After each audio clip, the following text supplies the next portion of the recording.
Hello प्यारे बच्चों, आप लोग कैसे हैं? उम्मीद है आप सब लोग सकुशल होंगे, स्वस्थ होंगे। ठीक है, भगवान आप सब लोगों को सलामत रखे, कुशल से रखे। मैं रवि सर आप लोगों का हमारे YouTube channel Lucknow study point पर आप लोगों का बहुत बहुत स्वागत करता हूं। पीछे 2 वीडियो हम लोगों ने डिस्कस किए। इन दोनों वीडियोस में हम लोगों ने क्या डिस्कस किया, एक बार रिवाइज कर लेते हैं। पहले वीडियो में हमने डिस्कस किया था कि कोविड-19 पैंडेमिक की वजह से कौन कौन से वो लेसन हैं जो हटा दिए गए हैं। तो प्रोज के 2 लेसन, पोएट्री का 1 लेसन और सप्लीमेंट्री का 1 लेसन आपका कम कर दिया गया है। दूसरा वीडियो जो हम लोगों ने डिस्कस किया था उसमें हमने ये डिस्कस किया था कि आपके अंग्रेजी के जो पेपर आता है उनमें सेक्शन ए में क्या आता है और सेक्शन बी में क्या आता है, लिटरेचर में क्या क्या पूछा जाएगा, ग्रामर में क्या क्या पूछा जाएगा, कौन सा क्वेश्चन कितने नंबर का है, हमें उसे कैसे डील करना है। ये 2 चीज़ें हमने पिछले वीडियोज में डिस्कस की थी। आज हम लोग आपके सामने आए हैं सिर्फ पोएम पढ़ाने के लिए। तो आज का जो डिस्कशन होगा वो होगा आपकी एक पोएम का। और आप जैसा कि पहले से ही जानते हैं, अच्छी तरह से जानते हैं कि आपके कोर्स में 4 पोएम हैं, जिसमें से 1 पोएम हटा दी गई है, 3 पोएम बची हैं। और उन 3 पोएम्स में से पहली पोएम है फाउंटेन, जेम्स रसेल लॉवेल की लिखी हुई फाउंटेन पहली पोएम है। और फाउंटेन का मतलब आप लोग जानते हैं, अच्छी तरह से जानते हैं। फाउंटेन का मतलब क्या होता है? फव्वारा। अब फव्वारा क्या होता है ये हमें बताने की ज़रूरत नहीं है। तो पोएम को, ये पोएम लिखने की ज़रूरत क्यों महसूस हुई? देखिए, जैसा कि आप लोग जानते हैं, नहीं जानते हैं, कोई बात नहीं, मैं बताने जा रहा हूँ। अंग्रेजी साहित्य के एक बहुत बड़े कवि थे, बहुत महान कवि थे, विलियम शेक्सपियर बड़े नाटककार थे, कवि भी थे। उन्होंने 154 सोनेट्स लिखी हैं। उनके बाद में आए एक रोमांटिक काल के, जैसे अंग्रेजी में जब रोमांटिक काल कहा जाता है तो उसको आप हिंदी का छायावाद समझिए। तो अंग्रेजी के छायावादी यानी कि अंग्रेजी के रोमांटिक काल के एक पोएट थे विलियम वर्ड्सवर्थ, ठीक है ना। तो विलियम वर्ड्सवर्थ के धोखे में विलियम शेक्सपियर निकल गया था मेरे मुंह से, वो है विलियम वर्ड्सवर्थ, ठीक। तो विलियम वर्ड्सवर्थ ने पोएट्री की परिभाषा देते हुए लिखा था कि poetry is spontaneous flow of powerful emotions. मतलब जो आपके अंदर के पावरफुल इमोशंस होते हैं उन्हीं का स्पॉन्टेनियस ओवरफ्लो है। ध्यान दीजिएगा, वर्ड क्या बोला था उन्होंने? Spontaneous overflow. मतलब आपकी फीलिंग्स, आपकी भावनाएं जब उमड़ कर बह जाती हैं, बाढ़ में उफनाती हुई नदी की तरह जब आपके अंदर कोई भावना, कोई फीलिंग, कोई इमोशन बांध तोड़कर बहने लगता है तो होती है पोएट्री। तो कोई भी पोएट जब कविताएं लिखता है तो उसके अंदर की भावनाओं का उमड़ता हुआ ज्वार होता है। तो जेम्स रसेल लॉवेल ने फाउंटेन पर पोएम क्यों लिखी? ठीक है ना, कुछ तो ऐसा देखा होगा फाउंटेन में उन्होंने जो उनके अंदर भावनाओं का जोर, भावनाओं का ज्वार उमड़ा। ठीक है, क्या था वो? तो बात यह है कि एक बार जेम्स रसेल लॉवेल ऐसे ही लंदन की सड़कों पर टहल रहे थे। तो अक्सर वहाँ सड़कों के किनारे छोटे छोटे पार्क होते हैं और पार्कों में फव्वारे बने होते हैं। कभी कभी सड़क के किनारे भी फव्वारे देखने को मिल जाते हैं। जैसे अपने यहाँ लखनऊ में ही देखिए तो कहीं कहीं चौराहे पर फव्वारे बने हैं। तो चौराहों पे फव्वारे बने हैं। जब आप चौराहे के बगल से टहल रहे होंगे, निकल रहे होंगे पैदल, तो आपको फव्वारा आकर्षित करता है। तो रोजाना घूमा करते थे। एक दिन कुछ ऐसा देखा उन्होंने फव्वारे में, न जाने क्या ऐसा देखा, उसको बहुत देर तक खड़े देखते रह गए। तो फव्वारे को उन्होंने ऑब्जर्व किया। कब कब ऑब्जर्व किया? दिन के विभिन्न हिस्सों में, दिन के अलग अलग टाइम पर। जैसे कुछ सुबह देखा थोड़ी देर, दोपहर में देखा, शाम को देखा, रात में देखा, चांदनी रात में देखा, और स्टारलाइट में देखा, गर्मी में देखा, जाड़े में देखा, उसको ऑब्जर्व किया। और विभिन्न मतलब अलग अलग ऋतुओं में, दिन के अलग अलग काल समय पर फव्वारा एक जैसा, उसकी गतिविधियां एक जैसी। तो फव्वारे से इन्हें कुछ प्रेरणा मिलती है, फव्वारे से इन्हें कुछ इंस्पिरेशन मिलती है। He learned something from the fountain. Fountain inspired him for something, for doing something. वो क्या है, कौन सी चीज इनको प्रेरित करती है, फव्वारे की कौन सी विशेषता इनके अंदर कविता लिखने का ज्वार भर देती है, क्या है वो जो इनकी फीलिंग्स में, इनकी भावनाओं में उबाल ला दिया और ये कविता लिखने पर मजबूर हो गए। ऐसा क्या देखा इन्होंने? तो फाउंटेन के विभिन्न mood, various moods of fountain at the विभिन्न time period, at the different time period, at the various time period, ये इन्होंने नोटिस किया और उन्होंने पोएम लिखी। ठीक है ना? तो ये इनके जीवन की एक घटना है। टहलते हुए जा रहे थे, फव्वारे को देखा, अलग अलग सीजन में, अलग अलग दिन के टाइम में कुछ नोटिस किया, वही उन्होंने लिखा है। क्या लिखा है? जब आप पूरी पोएम को पढ़ेंगे तो आपको बड़ी इंस्पिरेशन मिलेगी जैसे उनको मिली थी। फिर आप जब कभी जीवन में कोई फाउंटेन देखेंगे, whenever you see a fountain in your life, I expect very soon, उम्मीद करता हूँ आप बहुत जल्दी ही कोई फव्वारा देखें। तो जब आप कोई फव्वारा देखेंगे, तो अब जब आप फव्वारा देखेंगे तो आपके भी फव्वारे को देखने का नजरिया चेंज होगा, आउटलुक, उसका जो आपका आउटलुक होगा, पॉइंट ऑफ व्यू होगा, वो एक अलग ही नजर से देखेंगे। फिर आपको देखेगा फव्वारे को देखने में कितनी मजा आती है, कितना आनंद आता है। ठीक है? तो हम लोग पढ़ने जा रहे हैं फाउंटेन के प्रति पोएट का दृष्टिकोण, नजरिया, अलग अलग टाइम पीरियड, और वो फव्वारा हमें क्या शिक्षा देता है। How a fountain inspires us, एक फाउंटेन हमें कैसे प्रेरित करता है, कैसे प्रेरणा देता है, क्या वो हमें हमारे जीवन में सिखाता है। What important lesson does a fountain give us, fountain हमें कौन सा महत्वपूर्ण पाठ, कौन सा इंपॉर्टेंट लेसन जीवन का सिखाता है। चलिए हम लोग पोएट के साथ सीखते हैं। और हाँ, एक चीज और आपसे कहना चाहूंगा, वो एक चीज जरूरी ये चीज है कि ये पोएम 8 लाइन की, 8 स्टेंजाज की है। 4-4 लाइन का एक स्टेंजा है, 8 स्टेंजाज की ये पोएम है। अब 8 स्टेंजाज की पोएम है तो बेटा अगर मैं एक दिन में 8 स्टेंजा पढ़ाऊंगा तो यू विल गेट बोर, आप बोर हो जाएंगे, पक्का ऊब जाएंगे। 8 स्टेंजा एक दिन में पढ़ाएंगे तो वीडियो काफी लंबा हो जाएगा और आप ऊब जाएंगे, और मैं नहीं चाहता कि आप मुझसे ऊब जाएं। अच्छा, अगर मैं 8 स्टेंजा में से एक स्टेंजा डेली पढ़ाता हूं तो आपको 8 दिन में ये पूरी पोएम पढ़ने को मिलेगी, तब भी आप बोर हो जाएंगे, ये भी मैं नहीं चाहता। तो मैंने ये सोचा है, 2 प्लान है मेरे मन में। मैंने ये सोचा है कि एक दिन में 2 स्टेंजा पढ़ाऊं। आज चूंकि फव्वारे का इंट्रोडक्शन भी देना था तो हो सकता है मैं आज 2 पोएम 2 स्टेंजा पढ़ाऊं, फिर 3 स्टेंजा, फिर 3 स्टेंजा, तो 2 + 3 + 3 = 8 स्टेंजा ऐसे हो सकते हैं। और अगर पढ़ाते समय मेरा भी मूड बन गया और अच्छा लग गया तो हो सकता है कि मैं आज ही 4 स्टेंजा आपको पढ़ा दूं, 4 स्टेंजा अगली बार मिले। ठीक है? तो अब ज्यादा टाइम इधर उधर ना लेते हुए हम लोग शुरू करते हैं अपनी पोएम को। और आपके सामने ये रहा स्टेंजा फर्स्ट। तो ये पहला स्टेंजा आपके सामने है। पोएम का नाम द फाउंटेन, पोएट का नाम जेम्स रसेल लॉवेल। याद रखिएगा नाम, मैंने कहा था 1 नंबर आपको जरूर मिलता है। तो ये जो पहला स्टेंजा है, पोएट ने इस समय फाउंटेन को नोटिस किया था। किस समय?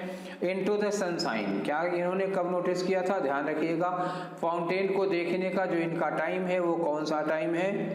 ये सनशाइन का टाइम है। ध्यान दीजिएगा कौन सा टाइम है? ये टाइम है इनका देखने का सनशाइन। सनशाइन का मतलब क्या हुआ? धूप में। ठीक, अब सूर्य की धूप में, अब सूर्य की धूप तो सूर्य की ही होगी।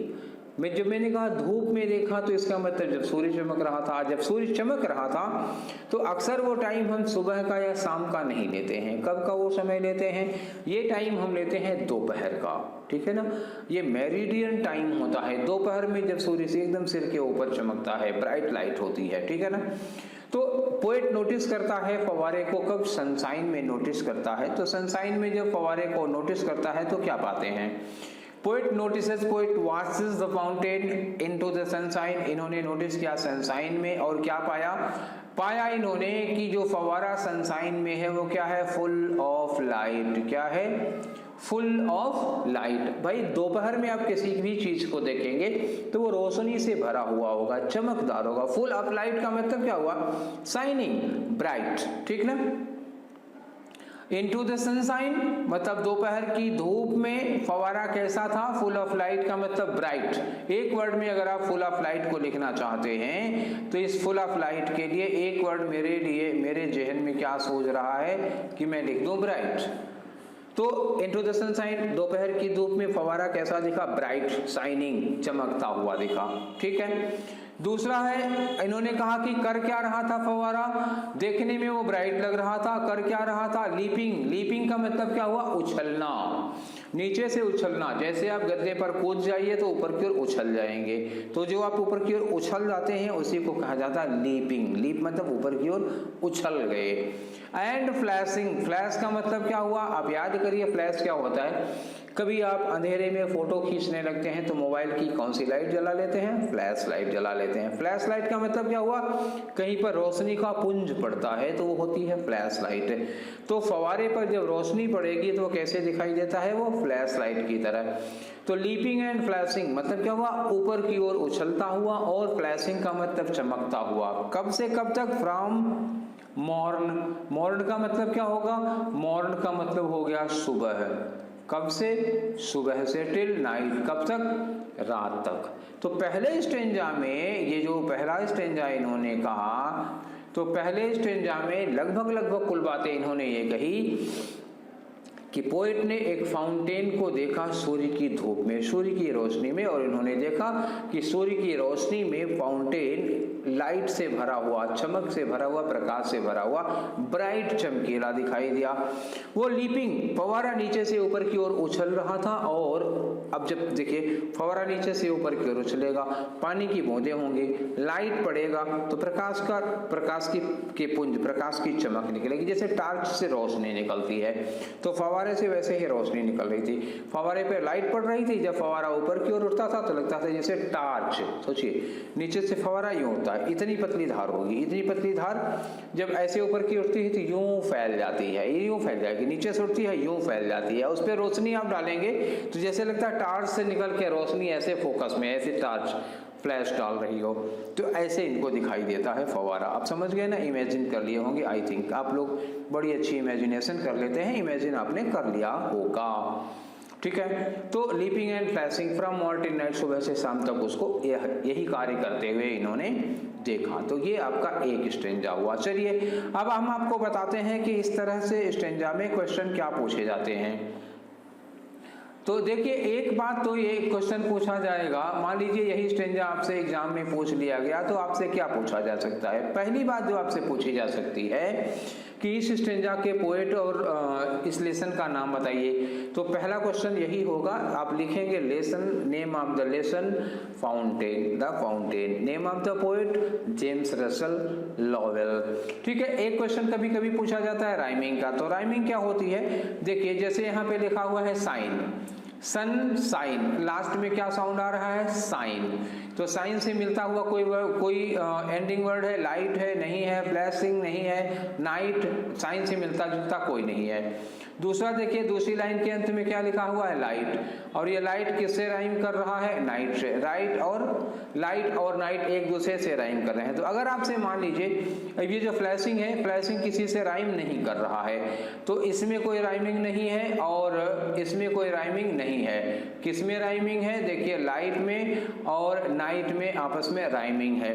तो अगर राइमिंग वर्ड्स पूछ लिया जाता है कि rhyming words of the stanza, तो आप कहेंगे कि लाइट और नाइट, आपको 2 नंबर मिल जाएंगे। अगर ये नहीं पूछा जाता है, मान लीजिए क्वेश्चन आंसर पूछते हैं, तो ये पूछ सकते हैं how does the fountain look into the sunshine, sunshine में फाउंटेन किस तरह दिखाई देता है। यही एक सबसे बढ़िया स्तर में जो क्वेश्चन बन रहा है वो यही क्वेश्चन बन रहा है कि how does fountain look like into the sunshine, sunshine में फाउंटेन कैसा लगेगा। तो आप कहेंगे into the sunshine fountain looks like bright, fountain looks bright, sunshine में फाउंटेन कैसा लगता है, ब्राइट लगता है। अब ये जरूरी नहीं कि आप ये जो पोएम में लिखा हुआ है वही लिखें। यहाँ लिखा हुआ है into the sunshine full of light, तो आप सोचेंगे कि into the sunshine full of light लिख दें, तो ये कॉपी पेस्ट चोरों का काम होता है। ठीक है ना, आप चोरी मत करिएगा। क्वेश्चन पर ध्यान दीजिए, क्वेश्चन क्या लिखा हुआ है, हाउ डज, एक एक धीरे धीरे बोल रहा हूँ, how does the fountain look like into the sunshine. तो क्वेश्चन क्या है, how does the fountain look like, answer क्या लिखेंगे, हाउ डज हटाइए द फाउंटेन, अब जब डज हटाए हैं तो लुक का क्या हो गया, लुक्स हो गया। How does the fountain look like तो हो गया the fountain looks like into the sunshine, sunshine में फाउंटेन किस तरह दिखाई देता है। तो आगे आप क्या लिखेंगे, फुल ऑफ लाइट नहीं, क्या लिखेंगे, ब्राइट।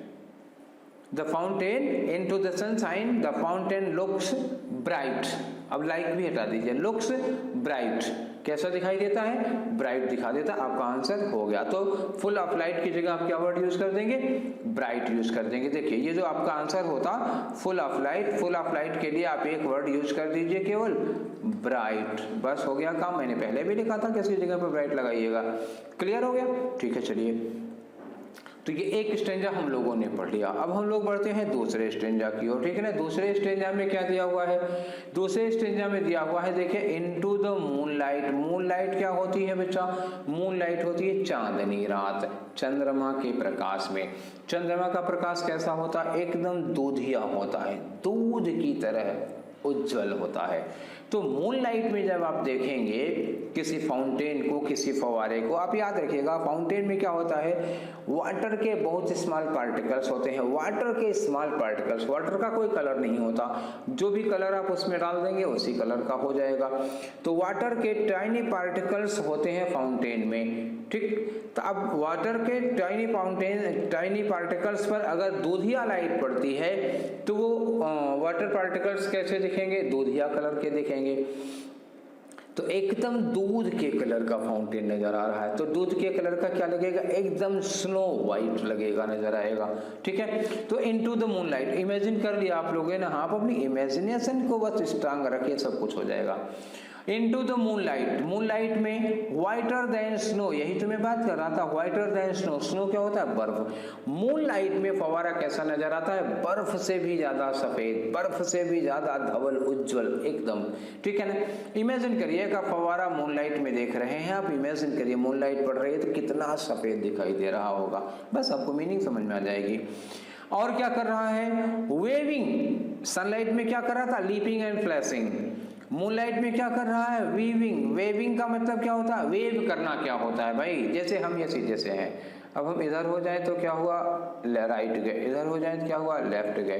तो वेविंग का मतलब होता है कभी इधर कभी इधर। ये देखिए आपको स्टाइलस दिख रहा है, ये स्टाइलस अगर इधर को जाता है फिर इधर को जाता है तो यही होता है वेव करना। क्या हो गया, यही हो गया वेव करना, ये वेव करना हो गया। लेकिन पोएट की इमेजिनेशन देखिए, कितनी खूबसूरत कल्पना की है पोएट ने, हाउ ब्यूटीफुल इमेजिनेशन।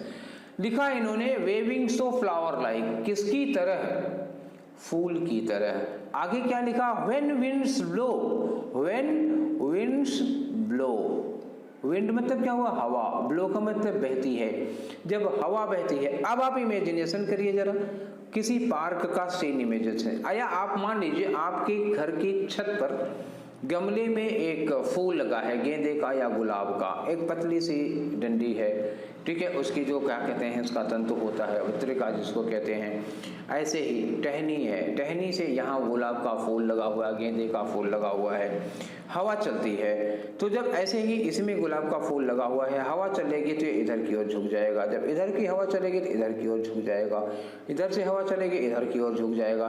तो जिधर से हवा चलती है उधर की ओर झुक जाता है।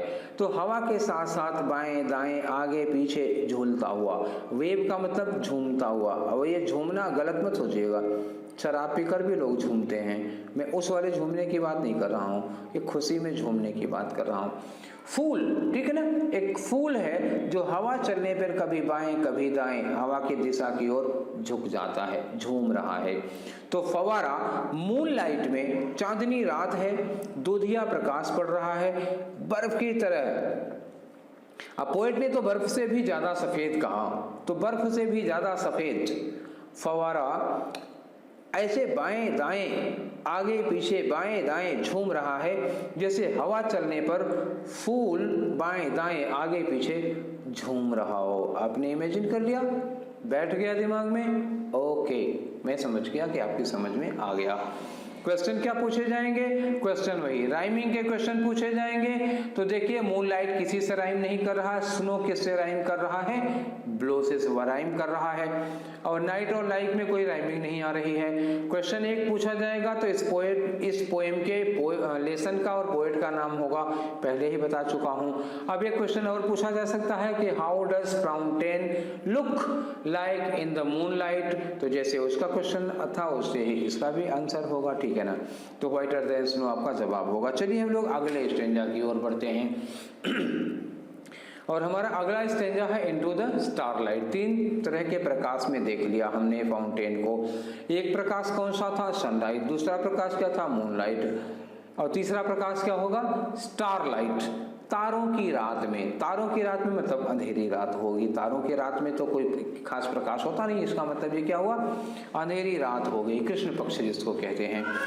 तो इनटू द स्टारलाइट क्या हुआ? स्टारलाइट में, तारों की रात में मतलब अंधेरी रात में फव्वारा कैसे दिखाई देगा? रसिंग इन spray.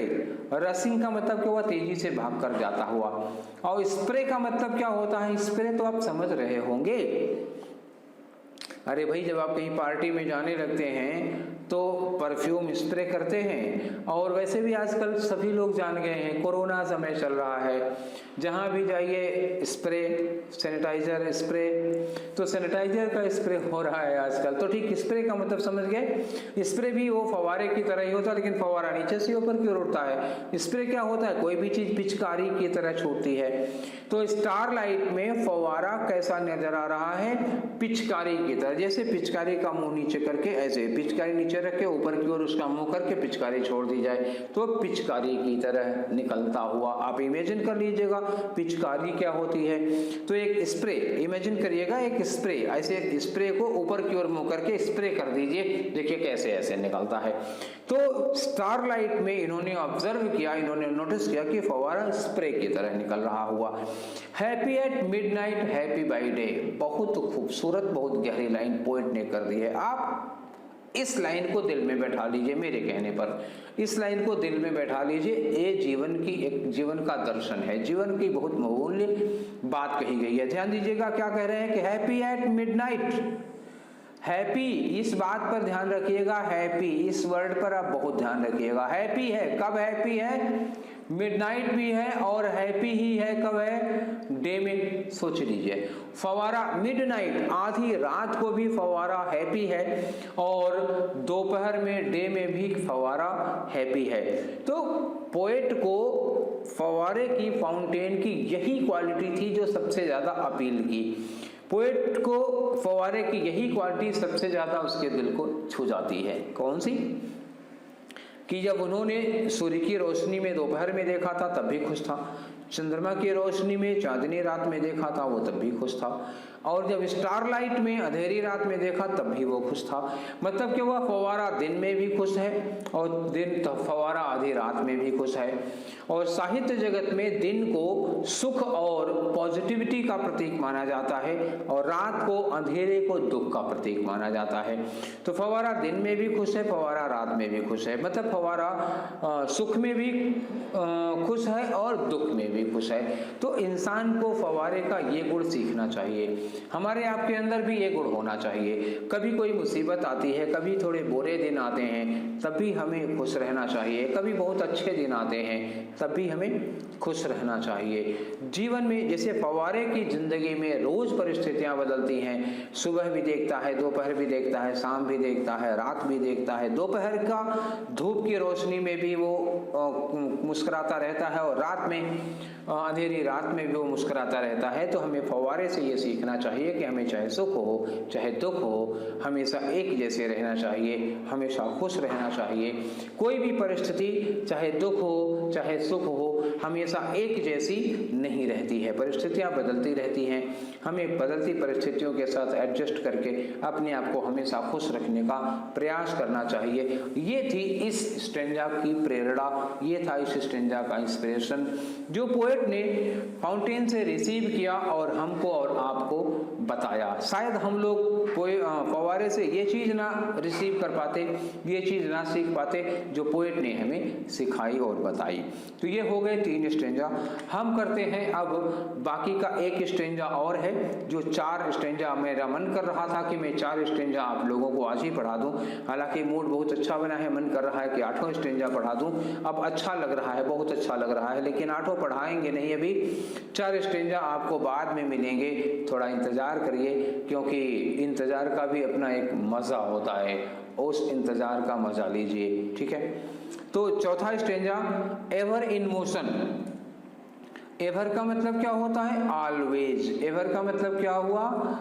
Always. In motion, always हमेशा। मोशन का मतलब गति, हमेशा गतिशील रहता है, हमेशा मोशन में। फव्वारा कभी रेस्ट नहीं करता, कभी रुकता नहीं, हमेशा चलता रहता है, हमेशा मोशन में रहता है।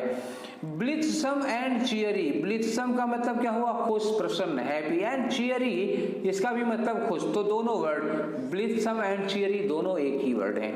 दोनों का मतलब क्या हुआ? दोनों ही वर्ड का मतलब हो गया हैप्पी एंड जॉयफुल। दोनों ही स्थितियों में ये क्या है? हमेशा मोशन में रहता है, कभी रुकता नहीं, कभी थकता नहीं, हमेशा प्रसन्न रहता है, कभी दुखी नहीं होता। स्टिल, स्टिल का मतलब वही हुआ ऑलवेज। स्टिल का मतलब क्या हुआ? ऑलवेज, हमेशा।